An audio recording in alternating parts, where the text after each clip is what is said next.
Hey everyone, welcome back to another video. One of the common mistakes which I've noticed a lot of early designers make is picking the wrong job for themselves. This is something which comes up in almost every conversation or call I have with these designers. Sometimes they have too many offers and don't know which one to pick.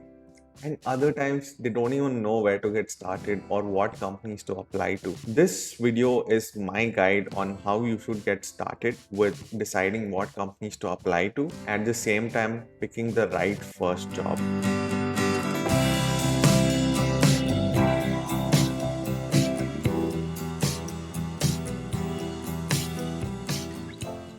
Number one, understand what you want out of your job.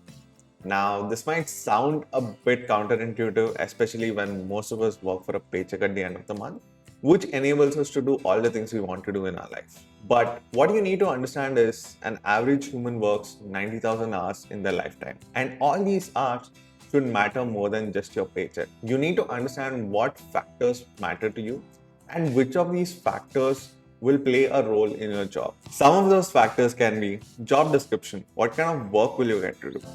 The team. Are you excited about working for this team? It can be the brand of the company. It can also be the mentorship you're going to get from the manager. Or it can be something like the scale of the company. Do you want to work in an early stage startup or probably a well established company? It can also be compensation and perks. Does this meet all your needs? Or it can also be about the industry. What kind of industry do you want to work in? Or are you particular about working in an industry? Or it can also be the product.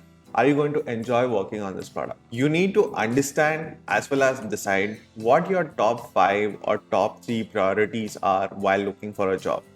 Once you decide this, it will be a lot more easier for you to apply for a job because you have clarity about what you want out of your job. Number 2, make a list of companies. Based on your priorities or factors, figure out which companies are best at it.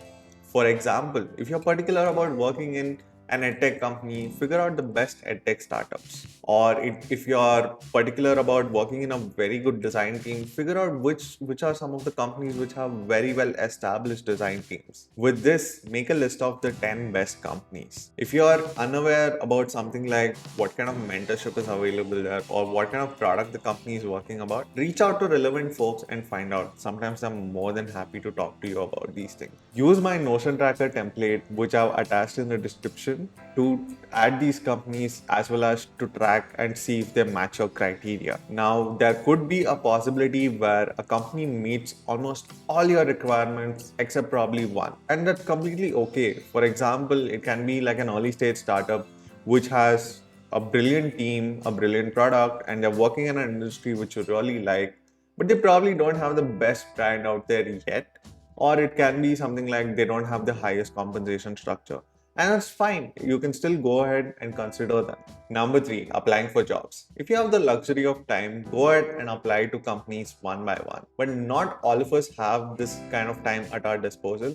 At the same time, it's a painfully long process. To avoid this, group companies in sets of 3 or 4 and apply to all these 3 or 4 companies at once. I would highly recommend not applying to all the 10 companies at once, because when you're applying for your first job, you're bound to make mistakes. Applying for a small set of companies ensures you don't repeat the same mistakes across all the companies in your list. Number 4, handling rejections. This can be a tough one, but you need to learn to deal with it. You're bound to get rejected by few companies, especially when you're applying for your first job.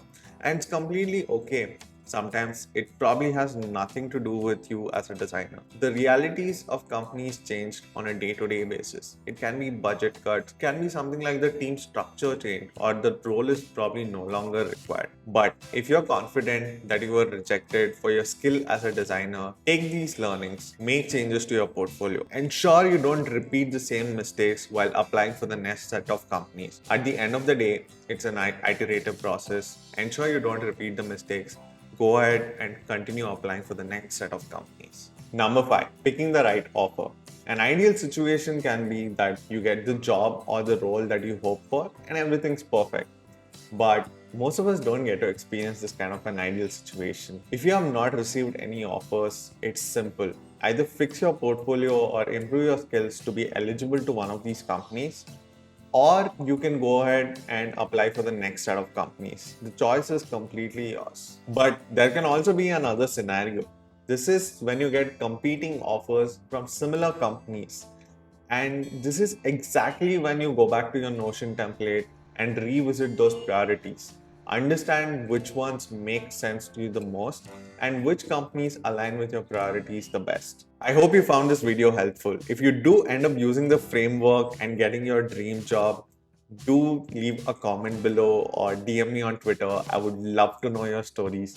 If there are other topics you would like me to make a video on, let me know in the comment section. I will see you in another video. Have a nice day.